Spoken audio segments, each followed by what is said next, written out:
Bonjour à tous et bienvenue dans votre journal des produits de bourse de l'Upside du mardi 16 avril. L'indice parisien aligne sur une deuxième séance de baisse d'affilée à moins 0,50% à 3710 points. Les mauvaises statistiques outre-Atlantique et en Chine ont pesé sur la tendance, sur le front des matières premières également. Le baril de brut est au plus bas depuis décembre dernier. Il a donc fait plonger les titres pétroliers du type Total, Technip ou Vallourec qui perdent entre de 1 à plus de 3%. Et les bancaires pâtissent des mauvais indicateurs macroéconomiques et le 7 du terrain également.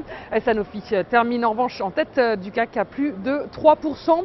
Et les marchés américains débutent la semaine en très nette baisse. La journée a été marquée, donc on le disait, par plusieurs indicateurs macroéconomiques décevants. L'indice de la production de l'activité manufacturière de la région de New York a donné le ton dès l'ouverture.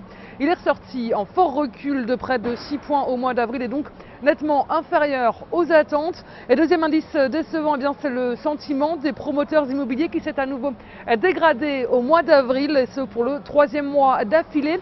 Et le marché a également réagi à la croissance moins forte que prévue du PIB chinois qui ravive les inquiétudes sur la croissance mondiale.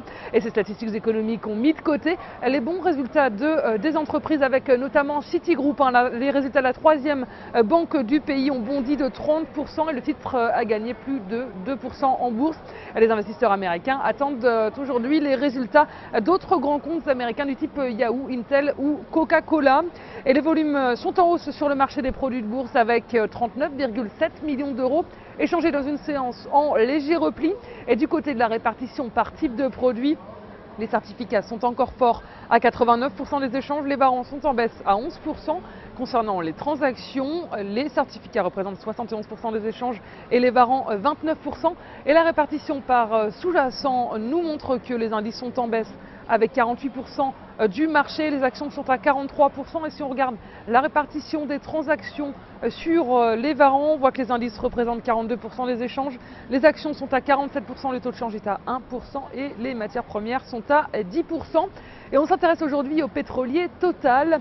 Le titre enfonce le support des 36,70 € et marque de nouveaux plus bas annuels, libérant un nouveau potentiel de repli. Il reste contenu par ses moyennes mobiles à 20 et 50 jours, négativement orienté. Et enfin, l'indicateur de tension RSI évolue en dessous de sa ligne de signal et ne montre pas de signe de retournement. En conséquence, 38 € reste la résistance. Nous tablons sur une nouvelle jambe de baisse en direction des 34,50 € dans un premier temps.